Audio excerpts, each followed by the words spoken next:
Hello, నా పేరు Karthikeyan. Welcome to N gardener. ఈరోజు టాపిక్ వచ్చేసి ఎయిర్ లేయరింగ్.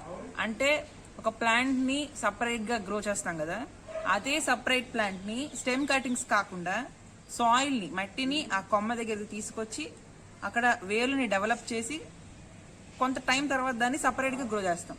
దాన్ని ఎయిర్ లేయరింగ్ అంటారు. అదే ఇప్పుడు రోజ్ ప్లాంట్ మీద చూపిస్తున్నాను. ఈ ఫామ్ వచ్చేసరికి ట్యాప్ రూట్ సిస్టమ్, బ్రాంచెస్, వాటికి నాడ్స్ ఉంటాయి.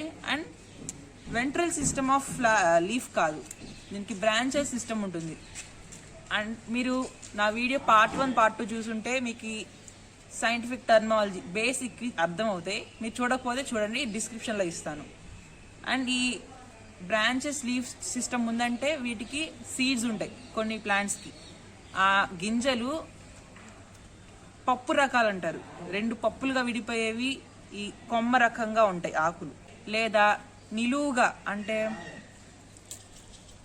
ఈ ఆకు చూడండి నిలువుగా ఉన్నాయనుకోండి, దాని మీద గీతలు, దానికి వచ్చే గింజ సీడ్ కానీ బద్దగా ఉండవు, ఒకటే టైప్లో ఉంటాయి అన్నమాట. ఇప్పుడు రోజ్ కూడా అదే టైప్. ఏంటంటే బ్రాంచెస్ సిస్టమ్ ఉంది. అంటే డై కాటిలిడాన్, డై అంటే 2, కాటిలిడాన్ 2 బద్దలు అయ్యి గింజ. కొన్నిటికి రావు, కొన్నిటికి వస్తాయి అన్నమాట. ఈ నా దగ్గర ఉన్నది ఆ గింజలు వచ్చే రకం కాదు. ఈ స్టెమ్స్ ఇది చూసారా, ఇది న్యూ ఫామ్ స్టెమ్, కొత్తగా ఫామ్ అయింది. ఇదిగోండి, దీనికి రోజ్ వచ్చింది. ఈ స్టెమ్స్ని ఏమంటారంటే వెజిటేటివ్ పార్ట్. సైంటిఫిక్గా నేను కొన్ని స్టార్ట్స్ చెప్తానన్నా కదా. వెజిటేటివ్ పార్ట్ అంటే కొమ్మ, ఆకులు, ప్లాంట్ యొక్క భాగాలు ఎక్సెప్ట్ పువ్వు తప్పితే అన్నిటినీ శాఖీయ భాగాలు అంటారు కదా, అన్ని వెజిటేటివ్ పార్ట్స్ అంటారు. ఆ వెజిటేటివ్ పార్ట్స్ నుంచి వేరే యొక్క కొత్త మొక్కని తయారు చేయడాన్ని వెజిటేటివ్ ప్రొపగేషన్ అంటారు. ఓకే, ఆ ప్రొపగేషనే మనం ఇప్పుడు చూపిస్తున్నాం అనమాట. అండ్ ఏంటంటే రెసిమోస్ ఇన్ఫ్లోరసెన్స్, సైమోస్ ఇన్ఫ్లోరసెన్స్ ఉంటాయి. నాది ఇది సైమోస్ ఇన్ఫ్లోరసెన్స్ అయి ఉంటుంది, లేదా సింపుల్ ఇన్ఫ్లోరసెన్స్ అయి ఉంటుంది. నాది కొంచెం డిఫరెంట్గా, కొంచెం సిమిలర్గా ఉంటాయి సైమోస్ ఇన్ఫ్లోరసెన్స్ అండ్ సింపుల్ ఇన్ఫ్లోరసెన్స్ అనేవి. ఈ ఫ్లవర్ ని చూస్తే బ్రౌన్ డాట్స్ తో ఉన్నాయి చూసారా, ఎందుకంటే దీనికి సన్లైట్ సరిగ్గా లేదు. మా వైపు ఇక్కడ చలికాలం, వర్షాకాలం కొంచెం సన్లైట్ తక్కువ ఉంటుంది. కాబట్టి లీవ్స్ మంచి బ్రాంచ్ ఉండి పెద్దగా వచ్చే ఫ్లవర్ అయినా ఇలా బ్రౌన్ కలర్లో వెనకాల ఇలా అయిపోతాయి అన్నమాట. ఓకే, ప్లాంట్స్ కొన్ని నాటువి లేదా హైబ్రిడ్వి అంటారు. హైబ్రిడ్ అంటే లేయరింగ్. అండ్ ఈ పార్ట్లోకి వచ్చేసరికి ఒక మొక్క వేరు నుంచి, ఒక మెయిన్ స్టెమ్ నుంచి చూస్తే 2 కొమ్మలు ఉంటాయి. ఒక కొమ్మకి పువ్వులు పూస్తాయి, ఆడ కొమ్మగా పేరు పెడతారు. అండ్ ఇది పువ్వు పూయదు ఇంకో కొమ్మకి, అది మగ కొమ్మ. ఆ మగ కొమ్మ గ్రో అయినా మనకి యూజ్ ఉండదు, కట్ చేయాలి. కాబట్టి దీనికి కూడా ఒకటి ఉంది, ఒక కొమ్మ. కాబట్టి కొన్నిటికి ఉంటాయి, కొన్నిటికి ఉండకపోవచ్చు. ఈ ప్లాంట్కి ఒక బ్రాంచ్కి అసలు ఒక పువ్వు కూడా పూయలేదు, దానికి లేయరింగ్ చేశా. ఇదిగోండి, ఇది దీనికి ఇప్పటిదాకా ఒక పువ్వు కూడా పూయలేదు, లేయరింగ్ చేశాను. లేయరింగ్ చేయగానే ఇది ఎండిపోయింది. సార్, నా డౌట్ ఏంటంటే మొగ కొమ్మ పువ్వులు పూయిన కొమ్మని లేయరింగ్ చేసి పెడితే అది ఫ్లవర్ వస్తుందా రాదా అనేది నా డౌట్. మీకు తెలిస్తే కామెంట్ చేయండి. ఈ మిగతా పార్ట్ అంతా ఫీమేల్ పార్ట్, ఫ్లవర్ వస్తుంది ఈ పార్ట్కి. నేను ఇక్కడ ఒకటి ఆల్రెడీ చేశాను చూసారా, దీనికి గీతలు చూసారు తెల్లగా మధ్యలో, అవిగోండి రూట్స్, వేర్లు. ఇది నేను చివరిలో చూపిస్తాను. ముందు మనం ఎయిర్ లేయరింగ్ చేద్దాం. ఈ స్టెమ్ చూసారా, కొంచెం గట్టిగా ఉంది కాబట్టి నేను ఈ పార్ట్కి చేయబోతున్నాను. ఇది సాఫ్ట్ బ్రాంచ్. ఇక్కడ నుంచి ఆగని చూపిస్తాను. ఇక్కడ నుంచి ఇదంతా సాఫ్ట్ బ్రాంచ్, కొంచెం మెత్తగా ఉంటుంది, కొత్తగా తయారైన కొమ్మ. ఇది హార్డ్ బ్రాంచ్, చూసారా గట్టిగా ఉంది. ఇది semi soft and semi hard. ఈ బ్రాంచ్ కొంచెం గట్టిగా, కొంచెం మెత్తగా ఉంటుంది.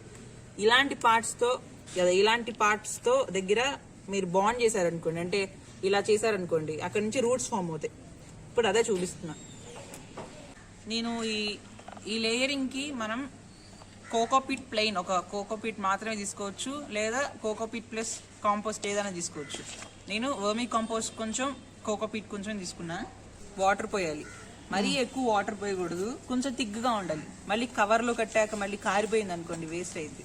కన్సిస్టెన్సీలో ఉండాలి, కొంచెం వాటర్ వస్తుంది చూసారా, అలాంటి కన్సిస్టెన్సీలో ఉండాలి. జస్ట్ ఒకసారి కలుపుకొని పక్కన పెట్టుకోవాలి.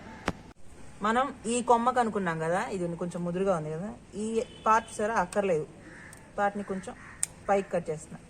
ఎక్కువ కట్ చేయకండి. ఇక్కడ ఉన్న లీఫ్ కూడా కట్ చేశాను నేను, 2 లీవ్స్ కట్ చేశాను. ఇక్కడ ఈ పార్ట్ని ఇప్పుడు మనం లేయర్ చేయబోతున్నాం.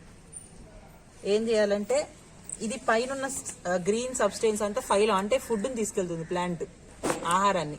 మధ్యలో గట్టిగా ఉంటుంది, దాన్ని జైలం అంటారు, అంటే నీటిని తీసుకెళ్తుంది లోపల.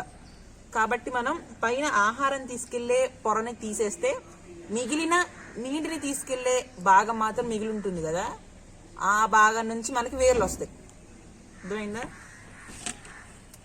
ఆ పార్ట్ వరకు మనం ఇప్పుడు కట్ చేయబోతున్నాం.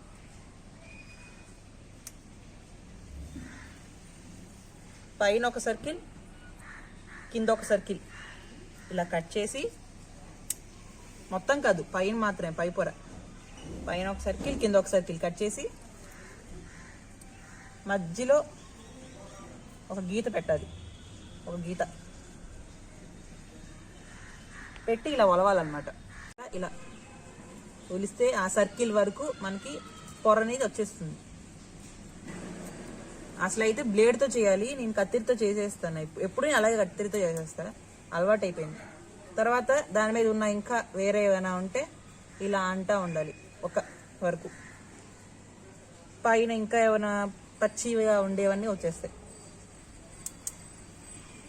దాన్ని పక్కన పెట్టాక ఈ కవర్, ఇదేంతో కాదు, ఇది ఫాల్స్ ఉంటాయి కదా, ఆ ఫాల్ కవర్ అది తీసుకొని ఇందాక కలిపిన మిక్చర్ని మధ్యలో వేయాలి, సెంటర్లో.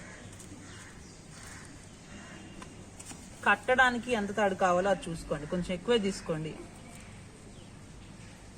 ఇక్కడ నుంచి ఒకటి, ఇంకొకటి, ఇది.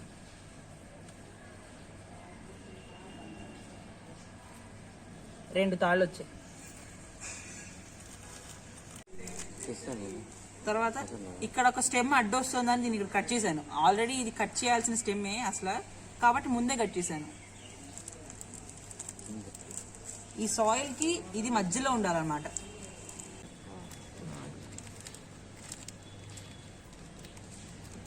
భాగానికి సాయిల్ అంటుకోక మళ్ళీ వేరు రాలేదనుకోండి, కొమ్మ వేస్ట్ అయిపోద్ది, కొమ్మ ఎండిపోద్ది.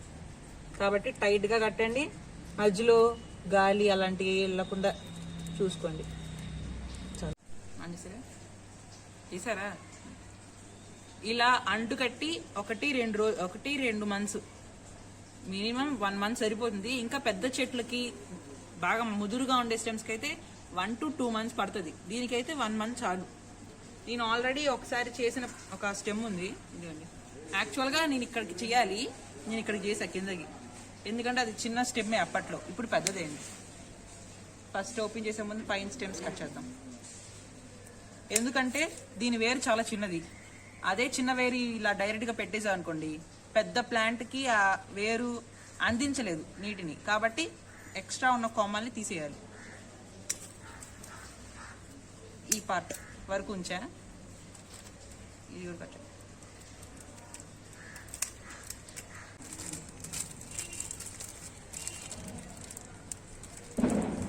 అప్పుడు అంతే, వర్మీ కంపోస్ట్, కోకోపీట్ పెట్టా, చూసారా వేర్లు వచ్చాయి. ఇంకా మీకు క్లారిటీ కావాలంటే వాటర్లో డిజాల్వ్ చేసి చూపిస్తాను అప్పుడు. చూడండి ఎలా వచ్చాయో, ఇలా చుక్కలు చుక్కలుగా వచ్చి వేర్లు ఎక్కువ వస్తాయి అన్నమాట. మనం ఇదంతా స్టెమ్ నాటక్కర్లేదు, ఇక్కడ దాకా ఈ పార్ట్ వరకు తీసేసి ఓన్లీ రూట్ స్టెమ్ వరకు ఉంచుకోవాలి. ఇక్కడ కొంచెం గ్యాప్ ఇచ్చి ఇక్కడ తీస్తున్నా, సరే. ఈ ప్లాంట్ మనకి కొత్త స్టెమ్, దీన్ని వేరే ప్లాంట్గా గ్రో చేసుకోవచ్చు. సో ఈ వీడియో కనుక మీకు నచ్చినట్లయితే లైక్ చేయండి, షేర్ చేయండి అండ్ సబ్స్క్రైబ్ చేయండి. Thank you and gardener.